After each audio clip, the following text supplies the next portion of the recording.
பேசினாலும் இப்படி தான் கரண்ட் போயிடுது. இது செகண்ட் டைம் நினைக்கிறேன். ஏற்கனவே ஒரு தடவை கரண்ட் போச்சு.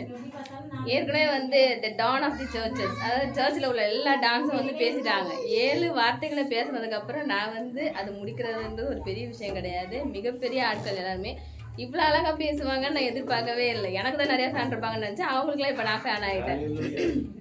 அழகா சின்ன பையன் சாம் சரண் சூப்பராக பேசினான். இந்த சின்ன வயசுல என்ன பேசுவான்னு நான் யோசித்தேன். ஆக்சுவலாக அவனுக்கு ஒரு வார்த்தை கொடுக்கும்போது சின்ன பையனாக இருக்காங்களே என்ன பேசுவாங்க, சரி பார்ப்போம் அப்படின்ட்டு பார்த்தா ரொம்ப அழகாக பேசுனீங்க. God bless you. மெயினாக பார்த்தீங்கன்னா இப்போ நம்ம எல்லாருமே வந்து வேலை செய்கிறவங்கள தான் இருப்போம். குட் ஃப்ரைடேனா என்ன அப்படின்ட்டு நம்மளை நிறைய பேர் கேட்டிருக்காங்க. ஈவன் நேற்று நடந்த ஒரு இன்சிடெண்ட் எங்கள் ஹாஸ்பிட்டலில் ஒரு பிரதர் என்னை பார்த்து சொன்னாங்க, நாளைக்கு எனக்கு பிரியாணி எடுத்துருவாங்க அப்படின்னு சொல்லிட்டு. நான் சொன்னேன், நாளைக்கு நாங்கள் பிரியாணி சாப்பிட மாட்டோம், கஞ்சி தான் குடிப்போம் அப்படின்னு சொல்லிட்டு. ஏன் அப்படின்னு கேட்டாங்க. அப்போ நான் வந்து அவங்களுக்கு அந்த இடத்துல ஆண்டவருடைய இதை வந்து சொல்ல வேண்டியிருந்துச்சு. நாளைக்கு இயேசுபாவை சிலுவையில் அறைந்த நாள்.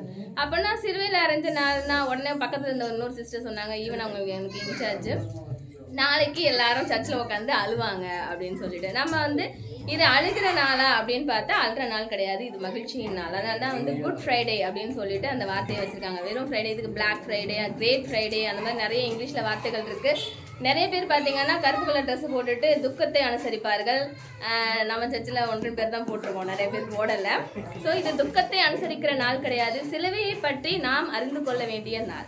சிலுவை பற்றிய உபதேசம் கெட்டு போகிறவர்களுக்கு பைத்தியமா இருக்கிறது, ரட்சிக்கப்படுகிற நமக்கு அது தேவ பலனா இருக்கிறது அப்படின்னு பாக்குறோம். எதுக்காக இப்போ ஸ்டீஃபன் ஐயா சொன்னாங்க 2026 வருஷமும் நம்ம இதே 7 வார்த்தையை தான் கேட்டுட்டு இருக்கோம்.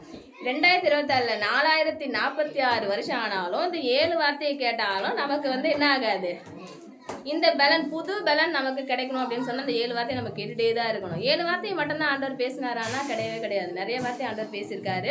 முக்கியப்படுத்தி இந்த 7 வார்த்தைகளை நமக்கு பைபிளில் சொல்லியிருக்கிறதுனால நம்ம அந்த ஆண்டவர் பேசின 7 வார்த்தையை முக்கியப்படுத்தி நம்ம 7 வார்த்தையாக கேட்டுருவோம். 7 அப்படின்றது ஒரு நிறைவான ஒரு எண். எந்த எண் பிடிக்கும் அப்படின்னு சொல்லிட்டு தம்பி கேட்டாங்க. அதில் வந்து நிறைய பேருக்கு 3 பிடிக்கும், நிறைய பேருக்கு 7 பிடிக்கும், எனக்கு இந்த 2 நம்பருமே பிடிக்கும்.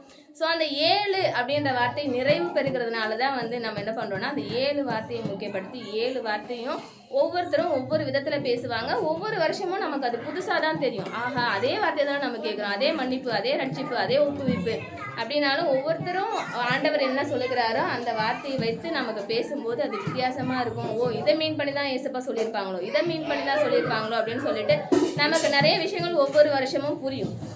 ஸோ சிலுவை அதே 7 வார்த்தையை தானே நீங்கள் கேட்டுட்ருக்கீங்கன்னு இன்கேஸ் நம்மளை யாராவது வேறு யாராவது கேட்டாங்கன்னு சொன்னால் நம்ம வந்து தேவ பலனை பெறுவதற்காக தான் என்ன பண்ணுறோம், சிலுவையை பற்றிய உபதேசத்தை நான் கேட்குறோம். சிலுவையை பற்றி மட்டும் இல்லை, சிலுவையில் இயேசுப்பா பேசின 7 வார்த்தையும் கேட்கறதுக்கான ஒரு இதுதான். ரோம பேரரசு காலத்தில் இந்த சிலுவை சர்ச்சுக்குள்ளே ஏன் வந்து சிலுவை வச்சுருக்கீங்க, சிலுவை ஏன் வச்சுருக்கீங்கன்னு சொல்லிட்டு என்கிட்ட நிறைய பேர் கேட்டிருக்காங்க. நிறைய இயேசுவை பற்றி தெரியாதவங்க அப்படி கேட்கும்போது நான் சொன்னது, சிலுவை வந்து எதற்கான அடையாளம் இதற்கு முன்னாடின்னு பார்த்தீங்கன்னா ரோம பேரரசு காலத்தில் குற்றவாளிகளுக்கு மிகப்பெரிய மரண தண்டனையாக கருதுவதற்கு சிலுவையில் தான் அடிப்பாங்க. சிலுவை வந்து அவமானத்தின் சின்னம். சிலுவை அவமானத்தின் சின்னம் எப்போ அப்படின்னு பார்த்தீங்கன்னா ஏசப்பாவை அதில் அடிக்கிறது வரைக்கும். இயேசுவை என்னைக்கு சிலுவையில் அரைஞ்சாங்களோ அது வந்து அடையாளத்தின் சின்னமாக மாறிடுச்சு.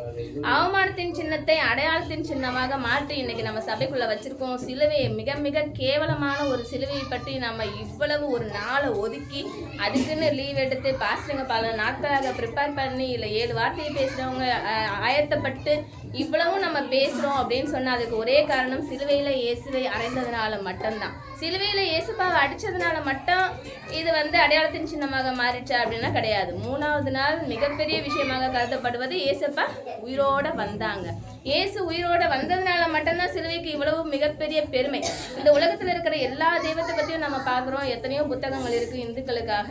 ஆனால் அதில் எல்லாத்தையுமே இந்த கடவுள் தலையை வெட்டி செத்துட்டாரு, இந்த கடவுள் இப்படி இறந்தாரு, இந்த கடவுள் இப்படி இறந்தாரு, அதோட முடிஞ்சிருமே தவிர நம்மளுடைய பைபிளில் மட்டும்தான் ஆண்டவர்னு ஒருத்தர் இருந்தார், அவர் சிலுவையில் அறையப்பட்டார், 3ஆவது நாள் உயிரோடு எழுந்தார் அப்படின்ற அந்த வசனத்தோடு நிறைவு பெறும்.